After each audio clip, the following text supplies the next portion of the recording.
Bonjour, nous allons vous parler d'une pathologie qui touche 2 à 3 millions de femmes, qui s'appelle l'incontinence urinaire, et nous allons en parler évidemment avec nos spécialistes, les professionnels de santé de votre région, et nous accueillons le docteur Anne-Marie Lechartier. Vous êtes gynécologue et vous allez donc nous en dire plus sur cette pathologie très féminine, et puis le docteur Marcel Ichou aussi pour vous interroger. Alors tout d'abord, 2 à 3 millions de femmes touchées, et j'étais assez rassurée de savoir que ça ne touche pas que les femmes d'un certain âge. C'est un inconfort, mais même une pathologie qui touche très largement les femmes, quel que soit leur âge.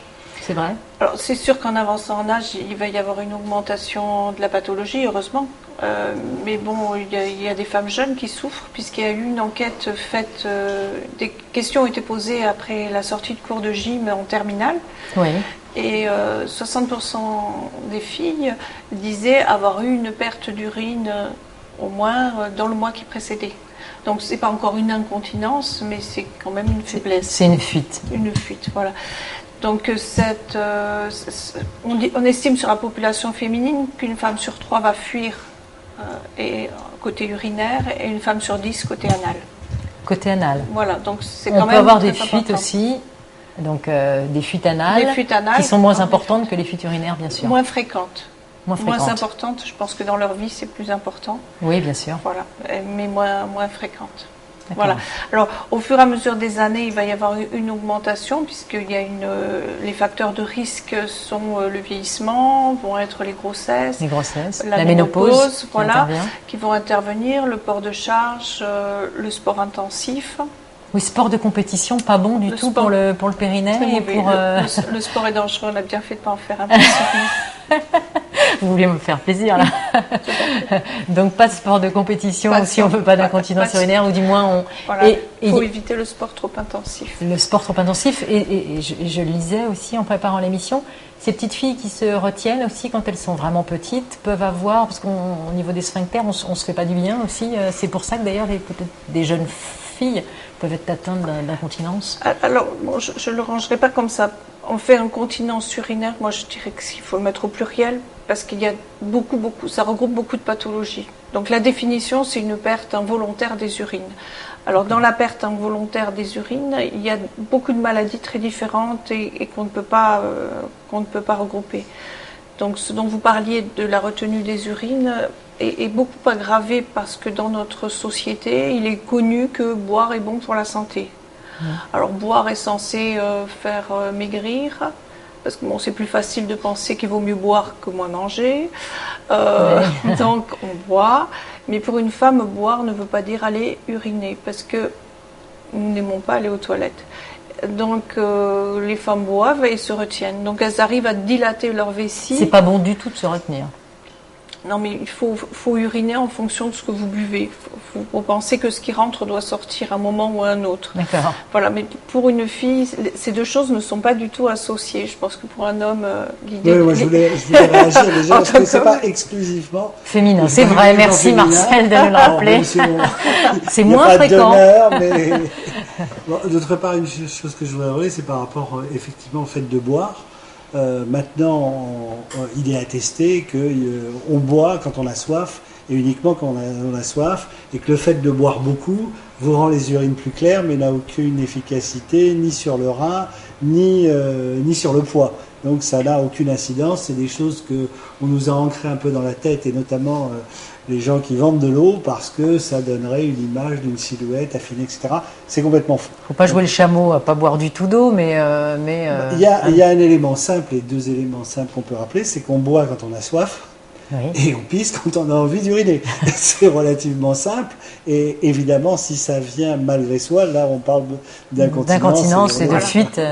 Et c'est là où c'est pas... Alors, le problème chez les petites filles, donc les petites filles se retiennent pour des raisons sociales, parce que dans notre société, alors qu'au début du siècle dernier, les femmes avaient le droit de faire au bord de la route et avaient des culottes percées même, ça ne se fait plus. On urine de moins en moins dans la rue, hein, vous avez noté. On urine de moins en moins dans la rue, mais il y a moins de toilettes, il y a une espèce de retenue des filles par pudeur, par la scolarisation précoce et tout, qui fait qu'effectivement les petites filles se retiennent, qui deviennent après des femmes qui travaillent en poste et qui se retiennent. Et elles arrivent à dilater leur vessie de manière spectaculaire. C'est-à-dire qu'on peut voir des vessies d'1 litre. La femme à 1 litre n'a pas envie de faire pipi. Une capacité de vessie, normalement, c'est 250-300 millilitres. Et là, elle a 1 litre. Elles peuvent dilater jusqu'à 1 litre. Elle dilate à 1 litre et 3 plus, fois, voilà, 3 fois. Et à 1 litre, elle a mal, mais elle n'a pas de perception du besoin.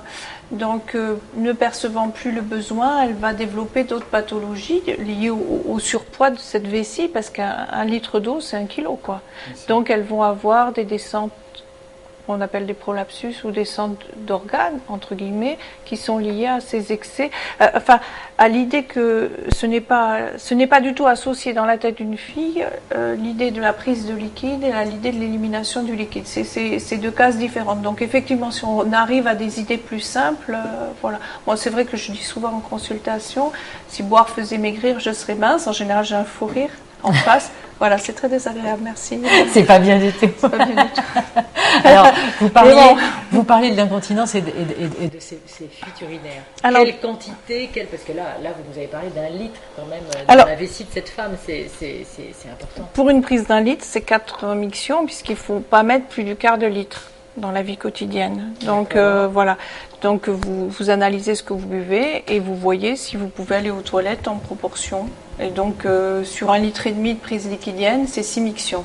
Et jusqu'à combien cette fuite urinaire peut être, parce qu'on vend d'ailleurs des protections, hein. Est-ce que c'est j'ai un fou rire, je fais les sports de compétition dont vous parlez, parce qu'il y a des facteurs aggravants, on va en parler, ou du trampoline par exemple qui fait des fuites urinaires. Comment ça se passe et jusqu'à combien on peut perdre, c'est vraiment invalidant. Il y a des femmes qui en sont à craindre de sortir de chez elles, hein, je crois. Ça peut aller jusque-là. Alors, en fuite, vous avez 2 types de fuites. Vous avez des fuites par envie pressante, qui sont les urgences, dites urgenturies, envie urgente d'uriner, donc qui sont les plus invalidantes. C'est-à-dire qu'on cherche sans cesse des toilettes, donc qui peut aller jusqu'à la fuite, nécessiter le port de garniture. Ça peut aller au change complet, ça va du protège-slip au change complet, hein, la fuite. Hein. Ça peut être, c'est sûrement ce qui est le plus gênant par rapport aux fuites à l'effort. Donc ces fuites par envie pressante vont être beaucoup liées à l'infection urinaire, liées au vieillissement, et ne sont pas de traitement chirurgical, c'est qu'un traitement médical. Hein, donc, il y a des traitements ? Il y a des traitements, il y a qui marchent bien, qui marchent très très bien, donc ça vaut le coup de consulter parce que c'est vraiment, ces femmes-là sont très invalidées, elles n'osent plus sortir de chez elles, elles font un circuit même si elles vont à Bayonne faire leurs courses, elles connaissent tous les bistrots, elles sont obligées, elles connaissent toutes les toilettes partout. Parce que c'est impérieux, en 1 minute, il faut qu'elles aient trouvé En moins d'1 minute, il faut qu'elles trouvent, ça peut être moins d'1 minute, il faut qu'elles trouvent des toilettes, qu'elles aient le temps d'y aller, de se déshabiller. Donc c'est souvent, il y a, dans la pathologie dédamagée, donc où elles sont moins valides, c'est quand même très très embêtant. Et puis surtout, elles ont une envie presque douloureuse. Hein, et puis sinon, ça peut faire une fuite majeure, la vessie peut se vider. Donc c'est très très embêtant. Et après, il y a les fuites à l'effort ou à la marche qui sont un peu moins embêtantes, qui vont être plus limitantes pour le sport, mais avec des couches ou une garniture, ça ne se voit pas. Vous n'êtes pas obligé de courir. Alors ça, c'est une émission involontaire d'urine à l'effort, mais sans envie. Et ça, c'est une maladie totalement différente. Lors du sport, notamment, c'est vrai quand on fait... Le sport, le trampoline dont vous parliez. Oui, alors il y a l'athlétisme, la danse, le trampoline, c'est vrai. Le tennis, le footing. Là où le vélo et la natation, par contre, protègent. Le vélo et la natation donnent moins l'envie. Donnent moins l'envie, voilà. Ça. Et alors, donc, tous ces sports, donc, c'est lié à soit une faiblesse du sphincter, soit un mouvement du tuyau qui sert à évacuer la vessie, l'urètre, qui est trop mobile. Donc ça se rééduque. Donc ça marche très bien, la rééducation. Et si la rééducation n'est pas suffisante, c'est un traitement chirurgical possible. Donc on peut mettre une petite bandelette en nylon sous le col de la vessie pour renforcer. Alors il y a des médicaments, c'est la première solution. Ça dépend de quelle... Ça dépend de l'incontinence. D'accord. Sur 10 incontinences, il y en a 1 sur 10 qui va être chirurgicale. 9 sur 10 sont de traitement médical. Mais c'est pour ça qu'il ne faut pas hésiter à consulter. Il faut consulter parce que c'est un... On peut guérir sans opération la plupart du temps. D'accord. Voilà, donc ça vaut vraiment le coup. La rééducation, même si elle est faite après que la pathologie soit installée, peut rétablir quand même. À tout âge, c'est bien de rééduquer. À tout âge, la rééducation, la stimulation électrique, ça peut marcher à tout âge et vraiment c'est du bonheur. Parce qu'après un accouchement, on est d'accord, hein, très souvent les femmes font une rééducation périnéale. Hein, on réapprend à serrer le périnée, donc il faut continuer de le faire même. Il faut continuer de le faire, il faut essayer de guérir, il faut se battre à tout âge. C'est-à-dire